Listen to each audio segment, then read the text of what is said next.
Saat ini saya sedang bersama Bapak Herman, petani kopi asal desa Kota Agung, Kecamatan Kota Agung, Kabupaten Lahat.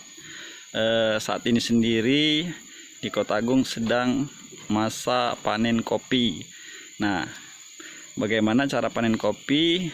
Berikut kami akan wawancara sama Bapak Herman. Pak Herman, seperti apa Pak? Masalah panen kopi ini. Ini begini, Pak Edi. Kopi ini udah siap panen. Kalau yang sudah matang begini, udah bisa diputik. Terus nanti kita sudah diputir, nanti kita jemur.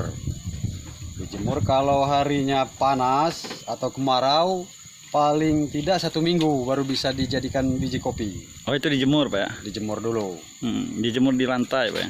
Dijemur di latar namanya itu. Nah, sudah itu nanti udah kering baru kita tumbuk pakai mesin kopi. Baru bisa dibawa pulang ke kampung, ke desa. Lalu dijual nanti. Pak, untuk memastikan biji kopi yang sudah siap panen itu seperti apa Pak? Biji kopi yang sudah siap panen itu harus merah, merah seperti ini. Nah, sudah merah semua ini baru kita putir.